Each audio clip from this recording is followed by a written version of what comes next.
Tanaw sa malayo ang helicopter ng Chinese Navy na yan na mababa ang lipad sa Sandy Cay 3 malapit sa Pag-asa Island noong Sabado. Ang mga Pilipinong marine biologists sa sandbar halos matangay na ng malakas na hangin mula sa helicopter.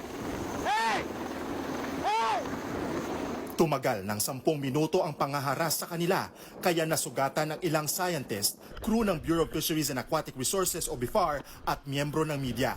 Pati ang researcher divers napaatras. Nangyari ito sa gitna ng maritime assessment ng BIFAR sa sandbar na nakitaan ng mga durog na corals. Kasabayan ng pambobomba ng tubig ng China Coast Guard sa resupply boat ng Pilipinas na Onaiza May 4 o UM4 nito ring Sabado. Sa maikling video na inilabas ng China, kitang nagwawagayway pa ng puting tela ang mga sakay ng UM4. Sa isa pa nilang video, isang barko lang ng China ang nakikitang nagbubuga ng tubig. Pero sa kuha ng Armed Forces of the Philippines, di lang isa kundi 2 barko ng China ang nagsanib puwersang i-water cannon ng UM4. 8 beses itong tinamaan. Tapos ay kinorner pa ng 3 barko ng China ang BRP Cabra mula sa drone video na ito. Sa malapitang kuha, halos dumikit pa ang China Coast Guard vessel. Sumasabay din sa pagkuha ng video at litrato ang mga sakay nito. Inabot ng ilang oras bago makalapit ang BRP Cabra sa Onaiza May 4. Halos magkalasog-lasog na yung malaking bahagi nitong resupply boat. Ayan, makikita po ninyo dyan sa taas niya, nasira na ng pag-water cannon ng China Coast Guard. 3 tauhan ng Philippine Navy na sakay ng UM4 ang inilipat sa BRP Cabra. Napuruhan sa kaliwang mata at nagkasugat pa sa kamay at braso ang isa sa kanila.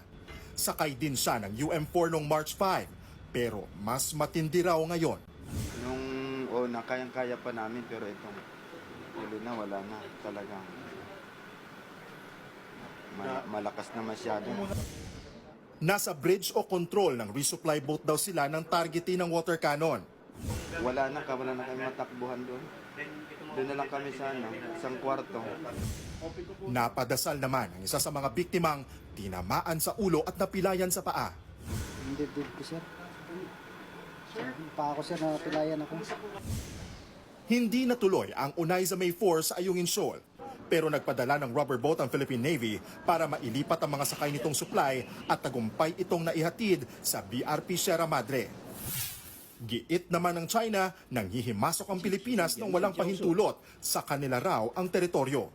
Banta pa nila kung magmamatigas pa rin ang Pilipinas, mapipilitan daw silang kumilos kaya maghanda na lang daw tayo sa anumang kahihinatnan nito. Sagot ni Defense Secretary Gibo Chodoro, bakit kayo nananakot?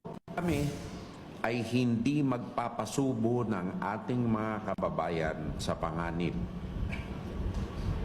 Ngunit, ang panganib ay lumalapit sa atin. So anong gagawin natin? Hindi naman tayo nambubuyo dito eh. Hamon pa ni Tudoro sa China, sa arbitral tribunal na lang magharap para magkaalaman na kung Pilipinas ba o China ang tunay na may karapatan sa pinag-aagawang teritoryo. Kinausap na ng DFA sa telepono ang Vice Foreign Minister ng China para iprotesta ang nangyari sa Ayungin. Pinatawag at pinagpaliwanag na rin ang kinatawan ng Chinese Embassy. Para sa 1PH, Gio Robles,